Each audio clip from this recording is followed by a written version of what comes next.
Hello నమస్తే welcome to Sakshi cinema నేను లిఖిత.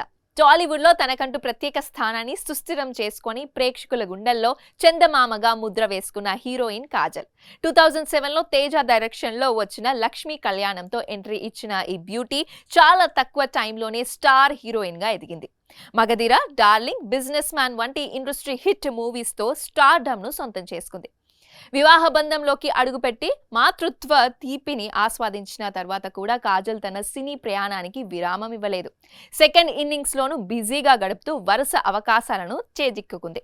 బాలకృష్ణతో భగవంత్ కేసరిలో అలరించిన ఈ అందాల భామ ఇప్పుడు మళ్ళీ అదే కాంబినేషన్ లో గోపిచంద్ మలినేని డైరెక్షన్ లో వస్తున్న భారీ ప్రాజెక్ట్ లో హీరోయిన్ గా నటిస్తోంది. ప్రతిష్టాత్మక హిందీ సినిమా రామాయణ్ లో మండోదరి పాత్రతో మెప్పించేందుకు రెడీ అవుతోంది. అలాగే ఆహార కల్తీ, పర్యావరణ సమస్యల నేపథ్యంలో తెరకెక్కిన ది ఇండియా స్టోరీలో పవర్ఫుల్ లాయర్ లీడ్ రోల్ పోషించింది. ఇంతటి బిజీ స్కెడ్యూల్ మధ్య ఇటీవలే ఓ ఇంటర్వ్యూలో పాల్గొన్న కాజల్ తన కెరియర్ తో పాటు వ్యక్తిగత జీవితాన్ని సంబంధించిన పలు ఆసక్తికర విషయాలను పంచుకుంది. ఈ క్రమంలో షూటింగ్ సమయంలో తనకు ఎదురైన ఓ షాకింగ్ ఇన్సిడెంట్ ను బయటపెట్టింది.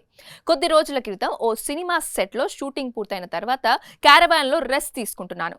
ఆ సమయంలో ముందస్తు అనుమతి లేకుండా ఆ సినిమా అసిస్టెంట్ డైరెక్టర్ హఠాత్తుగా నా గదిలోకి ప్రవేశించాడని చెప్పింది. రాగానే అతను షర్ట్ తీసేసి ఛాతిపై నా పేరుతో వేయించుకున్న టాటూను చూపించాడని, కొద్ది రోజుల క్రితం ఓ సినిమా సెట్ లో షూటింగ్ పూర్తయిన తర్వాత క్యారవాన్ లో రెస్ట్ తీసుకుంటున్నాను. ఆ సమయంలో ముందస్తు అనుమతి లేకుండా ఆ సినిమా అసిస్టెంట్ డైరెక్టర్ హఠాత్తుగా నా గదిలోకి ప్రవేశించాడని చెప్పింది. రాగానే అతను షర్ట్ తీసేసి ఛాతిపై నా పేరుతో వేయించుకున్న టాటూను చూపించాడని, ఈ అనూహ్య సంఘటనతో ఒక్కసారిగా కాళ్ళు చేతులు వణికిపోయాయని కాజల్ తెలిపింది. ఒక నటిగా ఫ్యాన్స్ చూపించే ప్రేమాభిమానాలు మనస్ఫూర్తిగా గౌరవిస్తానని, నా పేరును పచ్చబొట్టుగా వేయించుకున్నందుకు కూడా సంతోషమేనని, కానీ ఒక మహిళ ఒంటరిగా ఉన్న సమయాన్ని చూసి అనుమతి లేకుండా ప్రైవేట్ స్పేస్ లోకి రావడం ఏమాత్రం సరైన పద్ధతి కాదని కాజల్ అంది. అందుకే ఈ విషయాన్ని అతనికి అర్థమయ్యేలా సున్నితంగా చెప్తూ హెచ్చరించాల్సి వచ్చిందని వివరించింది.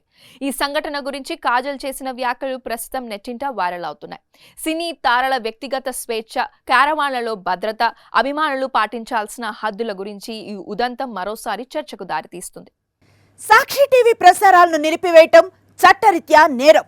సాక్షి టీవీ ప్రసారాల కోసం మీ స్థానిక కేబుల్ ఆపరేటర్ను వెంటనే సంప్రదించండి. DTH లో, ఇంటర్నెట్లో కూడా సాక్షి టీవీ ప్రసారాలను వీక్షించవచ్చు.